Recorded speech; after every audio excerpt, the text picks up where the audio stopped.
solve this quadratic equation by graphing.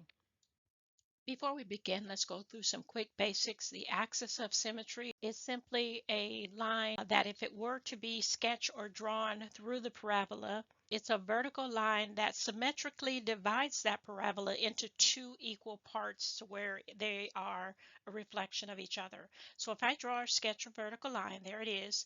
Notice that vertical line right through there at 4. So to write that equation of an axis of symmetry, that line, it would be x equals 4. Let's get started with solving this quadratic equation by graphing. How do you know it's a quadratic equation? If you look at all your terms, and if out of all the terms the highest degree is a degree of 2, which is in this case, then you have a quadratic equation. Next, you want to look at how the graph will look. The graph of a quadratic equation is a parabola. It will either open upward or downward. Notice the coefficient of the square term is positive. So if you were to sketch this graph, it's going to be a parabola that opens upward. Now, if that coefficient of that square term was negative, then it would open downward.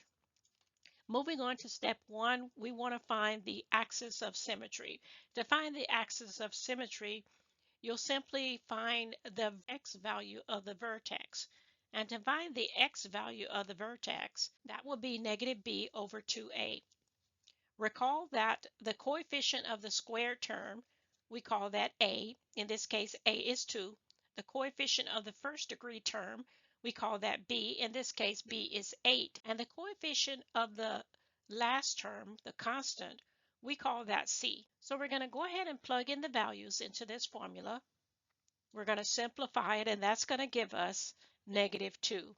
So x equals negative 2. That's your axis of symmetry. You're going to use that value and find two values that are less than that value and two values that are greater than that value, and simply plug them in for x. So let's go ahead and do that quickly. So we'll start by plugging in a negative 4. When we plug in a negative 4 and we do the math, we're going to get an output of 2. Plugging in a negative 3, we do the math, we're going to get out a negative 4. Plugging in a negative 2, we're going to get out a negative 6. Plugging in a negative 1, we're going to get out a negative 4. And lastly, plugging in a 0, we can see that everything cancels out except for the 2. So we're going to get an output of a 2. And now we have 5 ordered pairs here. All we have to do at this point is simply go ahead and plot those points on the rectangular coordinate system. We'll start with the first one, that's over negative 4 and up 2. Then you have over negative 3, down 4. Then you have over negative 2, down 6. And then over negative 1, down 4. And you have 0 and up 2. You can already see your shape of your parabola. If we connect the dots, we have our parabola, and the axis of symmetry, you can see if we were to sketch that line, it is x equals negative 2.